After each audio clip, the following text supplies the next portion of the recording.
Parents, we want you to listen up. Vaping is becoming more and more popular, especially amongst teens. Unfortunately, this new trendy habit has some unhealthy consequences.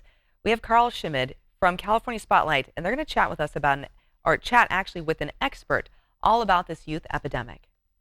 This is the California Spotlight, sponsored by the California Department of Public Health. Hello there. Did you know that according to the US Surgeon General, vaping is now a youth epidemic? What you need to know is that there's often as much nicotine in a tiny vape pod as an entire pack of cigarettes. The California Department of Public Health reports that nicotine alters teens' developing brains and can increase anxiety, irritability, and impulsivity. Today in the California Spotlight, I'm joined by Dr. Pam Ling, and we're talking about a very important topic, vaping amongst teens. Dr. Ling, great to see you. Nice to see you. Thank you so much for joining us. First of all, help us understand the dangers of vaping and how nicotine affects the developing brain. Sure. So nicotine is a neurotoxin, and teens' brains are particularly vulnerable to this toxin and addiction. In part, that's because your brain is still developing up until you're 25 years old, and also teen brains are really designed for learning. Right? So every time you learn a new skill or a new fact, your brain is forming connections between the cells called synapses. So teen brains are really designed to learn, and that same capability also means they're more vulnerable to nicotine addiction. How can you tell if your kid is vaping, though? Well, there are some signs of nicotine withdrawal, which can be, as you mentioned, irritability, learning difficulties, mood swings. Now, that may also sound like a regular teenager to me. You can talk to your teen, for one thing, and you can ask them. They may or may not tell you. So you may need to ask in more general terms. What do they know about vaping? What have they heard about it? Do they know other teens who are vaping, to get a little bit of sense of that? In addition to talking to your teen, you can also take a look at what's happening at home. Often if there's a funny, sweet smell when you enter your teen's room, that smell can actually be vape aerosol in the room. You can also take a look in your teen's backpack and see what's in there. You have to look really carefully because a lot of the new vapes really look like USB port devices or even school supplies.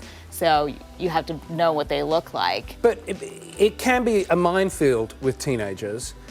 Talking to kids is the best start.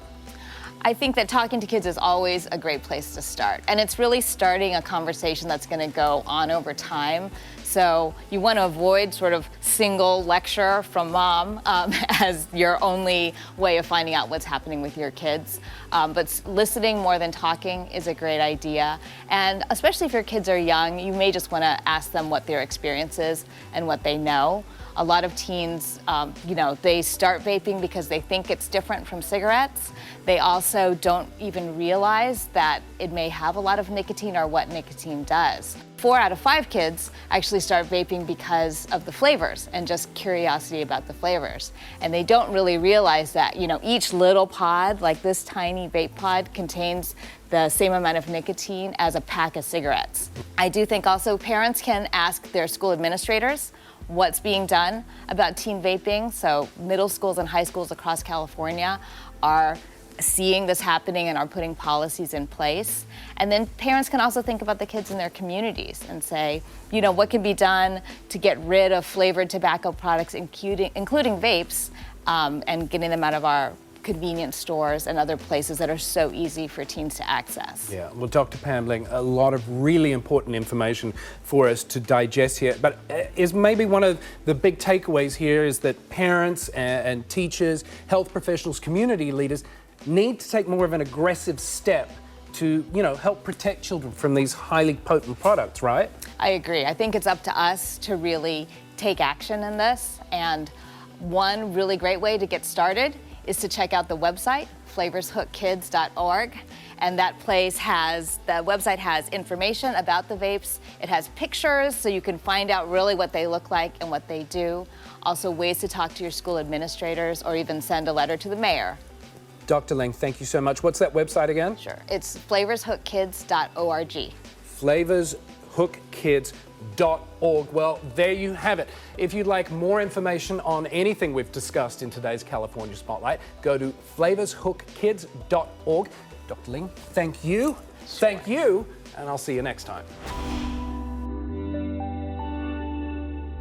This interview involves commercial content. The products and services featured appear as paid advertising.